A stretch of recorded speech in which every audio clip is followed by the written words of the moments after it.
सम्राटचे आई बाबा राणीला पाहून घरी आले. ते सम्राटची घरी येण्याची वाट पाहत होते. रात्री उशिरा 12:30 वाजता सम्राट घरी येतो. आई बाबांना भेटायचं नव्हतं त्याला, म्हणून मुद्दाम उशिरा आला तो. त्यांच्यावर त्याचा राग होता. त्याच्या मनाविरुद्ध लग्न ठरवत असतात ते, म्हणून. सम्राट त्याच्या रूममध्ये हलक्या पावलांनी निघालेला. सम्राट, थांब. असा चोरासारखा स्वतःच्याच घरात येण्याची काय गरज पडली तुला? किती फोन केले तुला दुपारपासून आम्ही, एकही फोन उचलला नाहीस तू. तुला सांगितलेलं ना तुझ्यासाठी मुलगी पाहायला जायचं आहे, मग तरीही असा वागलास. तुझ्या लेकी आईबाबांच्या शब्दाला काही किंमत आहे की नाही? तुम्हाला जे हवंय ते करा, मी चाललो. सम्राटची जीभ बोलताना उचलत नव्हती. सम्राट खूपच जास्त दारू पिऊन आलेला. बाबा त्याच्या जवळ येऊन त्याच्या सणसणीत कानाखाली ठेवून देतात. दारू पिऊन आलास सम्राट तू? तुझं लग्न ठरवत आहोत आम्ही, तुला कुठल्या खाडीत नेऊन फेकून नाही देत आहोत. एवढं कसलं टेन्शन आलं रे तुला? का असा वागतोस? तुझं सर्व चांगलं व्हावं एवढीच अपेक्षा आहे आमची, का तीही आई वडील म्हणून तुझ्याकडून करू नये आम्ही?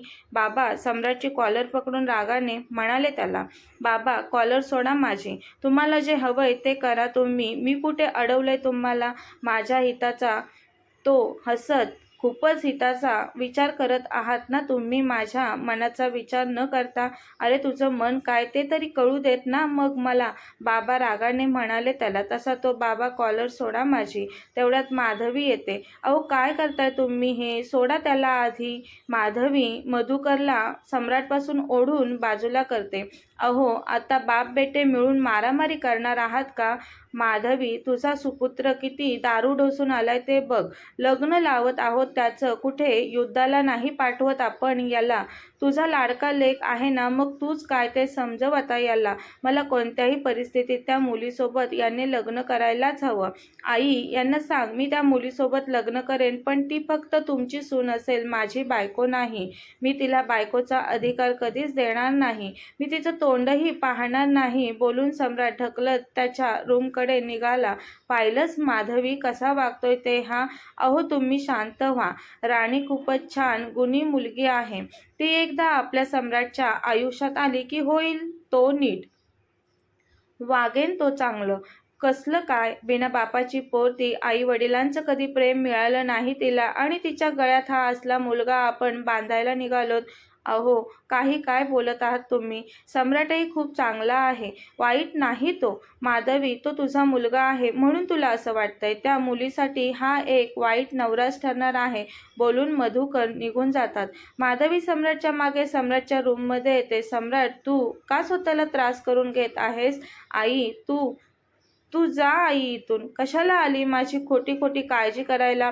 सम्राट, बाळा, असं नाहीये. आई कशी खोटी काळजी करेल? मला खरंच तुझी खूप काळजी वाटते रे, म्हणून आले मी.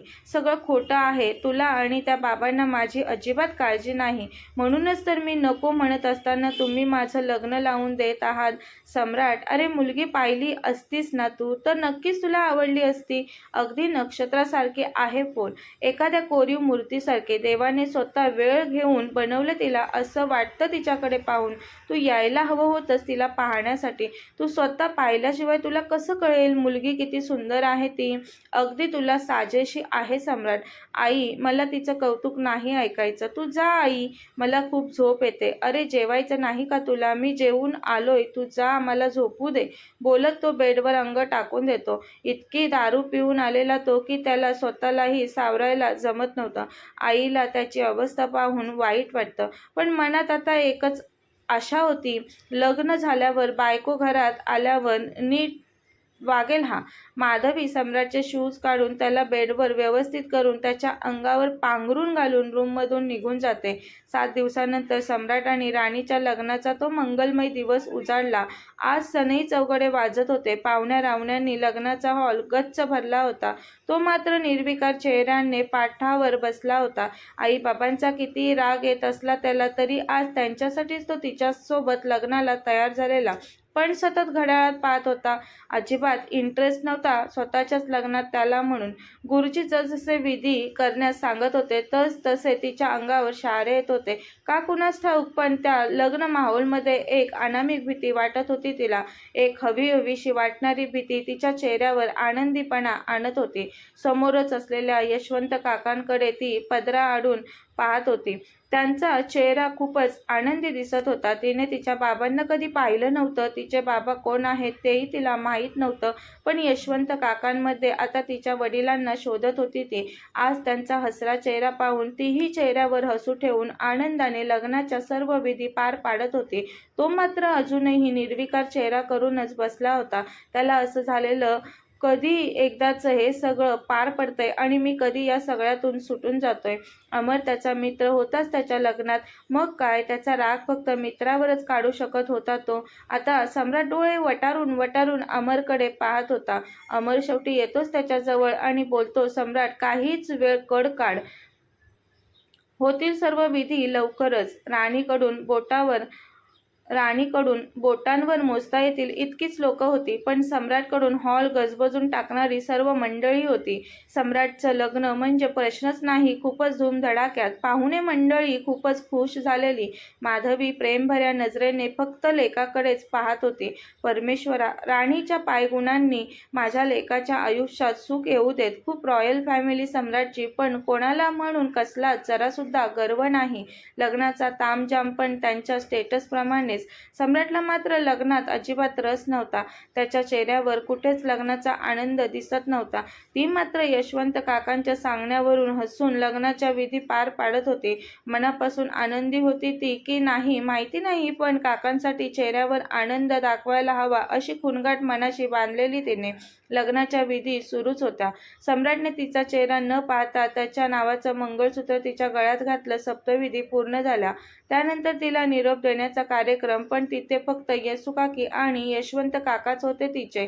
त्यांच्या व्यतिरिक्त तिचं असं कोणीच नव्हतं त्या लग्नात.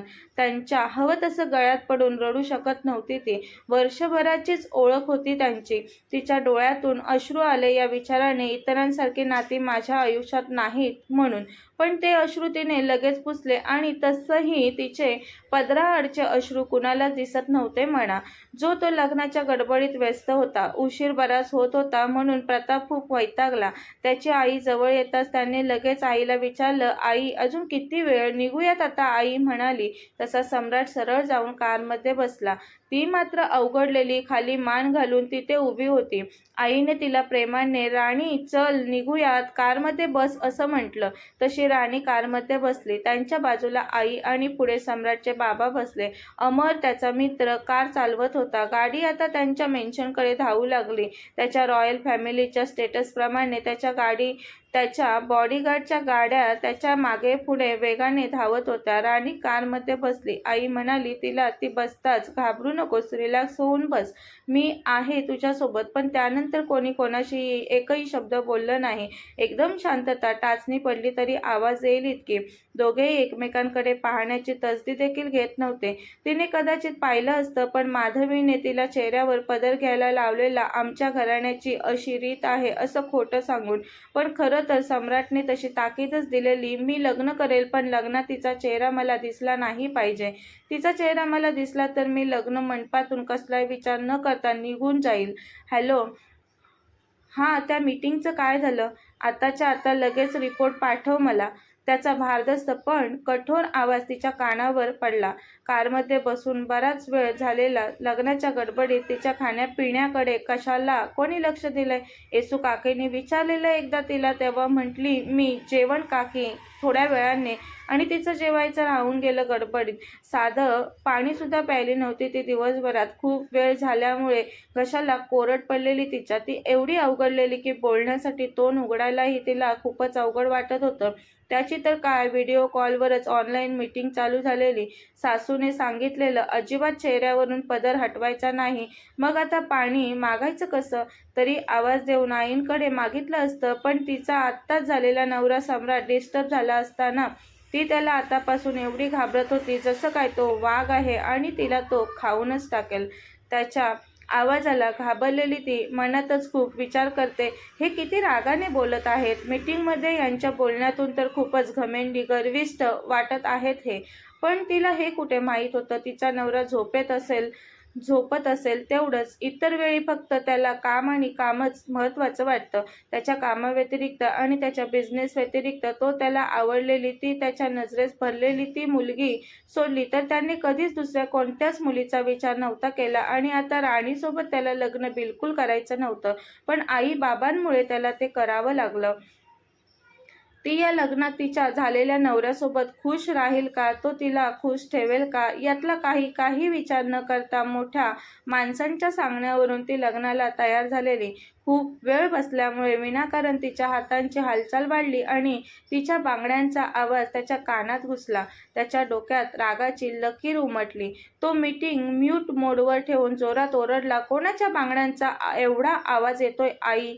त्याचा रागीट आवाज ऐकताच ती जोरात दचकली. तिने लगेच तिच्या बाजूला बसलेल्या माधवीच्या हातावर हात ठेवला.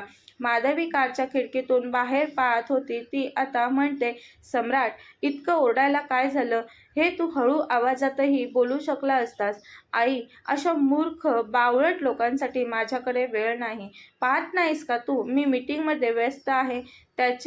तिच्या कानावर पडलेले शब्द ऐकून ती एकदम स्तब्ध झाली. फार वाईट वाटलं तिला. या अशा मुलासोबत मी लग्न केलं हे विचार येऊ लागले तिच्या मनात. पण आई म्हणाली, राणी, बांगड्यांचा आवाज नको करूस. सम्राट मीटिंगमध्ये आहे ना, त्याला डिस्टर्ब होत आहे. त्याचं बोलणं मनावर घेऊ नकोस तू. ती मनात म्हणते, माझा हातही मी हलवू शकत नाही का आता? एवढं डिस्टर्ब होत आहे यांना माझ्या बांगड्यांच्या आवाजाने. पण त्याला घाबरून ती एकदम शांत बसते. काही वेळाने प्रशस्त मेन्शनसमोर त्यांची कार येऊन उभी राहिली. कार उभी राहताच तो पटकन बाहेर उतरला. ती अजूनही कारमध्ये बसून होती. तो उतरल्यावर म्हणाला, ओ गॉड, किती वेस्ट झाला माझा वेळ या नको असलेल्या गोष्टींसाठी. तो दाराकडे चालत जात असताना दाराजवळ सर्वजण उभे असल्याचे पाहिलं त्याने. त्याच्या काकीची मुलगी स्वरा तो येताच ओरडली, आई, दादा आला, ये लवकर औक्षण करायला. त्याने त्या सर्वांना दाराजवळ एकत्र जमलेलं पाहून कपाळावर आठ्या पाडल्या. त्याला काडी मात्र इंटरेस्ट नव्हता आता तिथे थांबण्यात आणि ते काय म्हणतील यात. त्याची काकी म्हणाली, सम्राट, थांब, औक्षण करते मी तुझं, उभा राहा इथे जरा. काकीचं ऐकून न ऐकल्यासारखं करून सम्राट तिथून पुढे निघून गेला.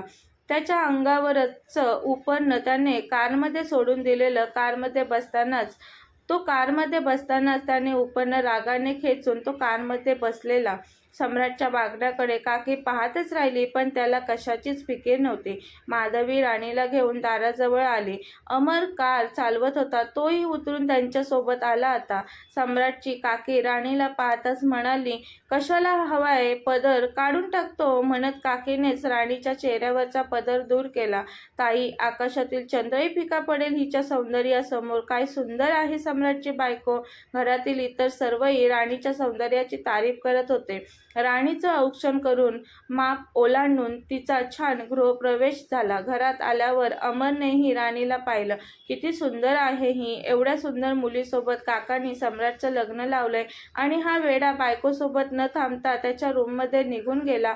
अमर विचार करत होता. तेवढ्यात मधुकर काकांनी त्याच्या पाठीवर हात ठेवला. अमर विचारांच्या तंद्रीतून बाहेर येत म्हणाला, काका, काय झालं?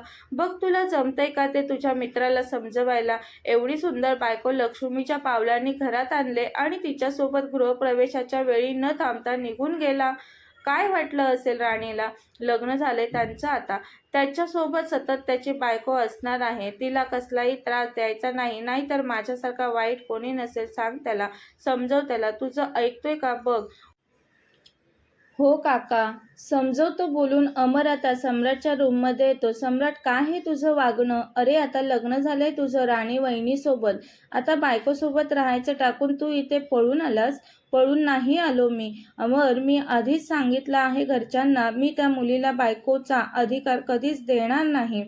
त्यांनी त्यांच्या सुनेसोबत कसंही राहावं, मला काहीच प्रॉब्लेम नाही. अरे, तू वहिनींना पाहिलं नाहीस म्हणून असं बोलत आहेस. एकदा तरी तू वहिनींना पाहिलं असतंस ना, तरी त्यांच्या प्रेमात वेडा दिवाना झाला असतास तू.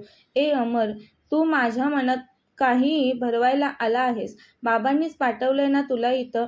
मला माहिती आहे त्यांचंच काम असेल म्हणूनच आला असशील. तू जा म्हणत सम्राटने अमरला हात धरून त्याला रूम बाहेर काढलं. अरे सम्राट, काय करतोस? थांब, मला बोलायचं आहे तुझ्याशी. तू जा खाली. तुझे काका काकी आहेत ना, त्यांच्याशी बोल. ते तुझी उठबस करतील. माझ्याकडे वेळ नाही तुझ्याशी बोलायला आणि माझा मूडही नाही. तुझी बकबक करणार आहेस ते ऐकून घ्यायला. बोलून तो दार लावतो सुद्धा. सम्राट म्हणत अमर नाराज होत खाली येतो. राणी एकटीच हॉलमध्ये उभी असते. माधवी तिच्याजवळ येऊन तिला मायेने जवळ घेऊन तिच्या डोक्यावरून हात फिरवते. राणी, तुझ्यापासून आम्ही काहीच लपवलं नाही. आम्ही तुला पहिलंच सांगितलेलं सम्राट लग्नाला तयार नाही. त्याचं वागणं बघता तू नाराज झाली आहेस ना, पण तू त्याचं वागणं सुधरू शकतेस. राणी मनातल्या मनात म्हणाली, मला नाही जमणार. किती भयानक माणूस आहे तो. लग्न असल्यामुळे आणि सम्राटच्या घरचा गोतावळा मोठा असल्यामुळे भरपूर पाहुणे मंडळी घरात होते. आई स्वराला सांगते राणीला एका रूममध्ये घेऊन जायला. आता तो त्याच्या रूममध्ये टेन्शनमध्ये सिगारेट ओढत बसलेला. ती एका भल्या मोठ्या रूममध्ये शांत बसलेली. रात्र संपली. दुसऱ्या दिवशी घरात पूजेची तयारी चालू होती. माधवी सम्राटसाठी पूजेला बसताना घालण्याची कपडे घेऊन आली.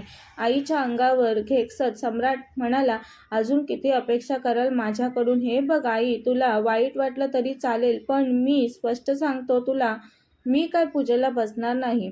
लग्न केलं आहे मी. तुम्ही सांगितलं त्या मुलीसोबत, तेवढं पुरे नाही का? मी 2 दिवसांकरता बाहेर चाललोय. माझी वाट पाहू नका. बोलून सम्राट घराबाहेर जाऊ लागला. अरे पण कुठे चाललास सम्राट तू? ते तरी सांगून जा, आई म्हणाली त्याला. सम्राट उत्तर न देता निघून गेला. कथेचा पुढील भाग पाहण्यासाठी चॅनलला सबस्क्राईब करा. कथा आवडल्यास लाईक, शेअर आणि कमेंट करायला विसरू नका. धन्यवाद.